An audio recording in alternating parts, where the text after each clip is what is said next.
Good evening everybody and welcome to my channel. Today we have a very nice video in less than 5 minutes to learn a very nice way against the two nice defense. I call it the deadly trap in two nice defense. There's a mistake black usually does when he plays the two nice defense, and we're gonna learn a way to punish him immediately on it. Let's go directly to the trap. After e4, e5, knight f3, knight c6, bishop c4. The two knights defense comes after knight f6, and our recommendation is knight g5. We attack the pawn on f7 with the knight and the bishop. Black has to play d5, and after e d5, usually black take with the knight over this way. Now the best move for black instead of knight d5 is just to play knight d4 or b5 or knight a5. But we're gonna show you after knight d5, which looks the most logical move because the knight over here is blocking the bishop attack on f7, and also opening the diagonal for the queen to attack the knight, which looks good for black. Some computer programs and some players recommend knight f7 here. However, I won't gonna recommend this. There's an easier way to do that. You just play d4, and in this way you're actually protecting the knight on g5. And after black take the pawn on d4, you just simply castle, and you still bidding the knight on d5 from because of the attack on f7. And black has two ways to respond to this mostly. The first one is bishop e6, and after rook e1 we are attacking the bishop twice, queen d7, and here you avoid to play knight f7. And the idea, if you take the queen, we can just take the bishop, the knight, attack the bishop with two pieces. And if you want to take to the bishop, you cannot because of the pin on the king. If you go king f7, we have a queen f3 check, double attack on the knight and the king. And if you go back this way, bishop e6 check, you can lose your queen. So there's a lot of trouble waiting for black if he goes for bishop e6.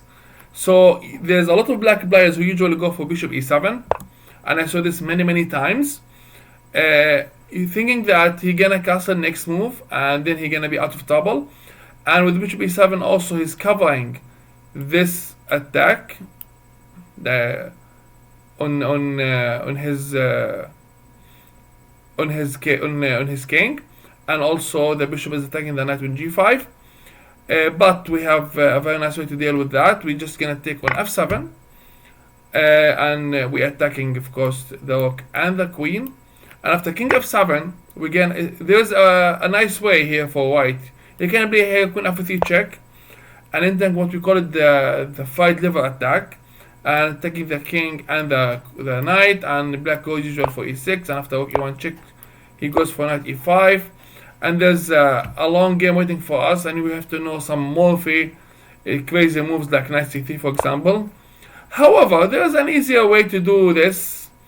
We simply go queen h5 check, attacking the king and the knight at the same time. Now, if black, of course, goes for king e6, we have rook e1 check, and if you go to d6, we have a mate. And if you don't, after king e6, after king e6, if you go e1 check, of course you can do this because of queen e5, and you get to move your king next move. Then we have bishop d5 check. So the only way for black to deal with this is g6. Now white can actually do this if he wants to check and exchange queens, and after maybe king g7 he can even maybe go for bishop c6. But the black usually in this case he just goes for king f8 or king e8. And if you take, he keep the king close to the bishop. But instead of all of this, there's an easier way to do that. After g6, you just go for bishop d5 check, king g7, bishop s6 check, king f6, queen d5 checkmate, and that's it. There's no need to make things complicated for yourself. If you like the video, like and share, subscribe to the channel, and we're gonna see you guys later. Have a lovely day. Bye bye.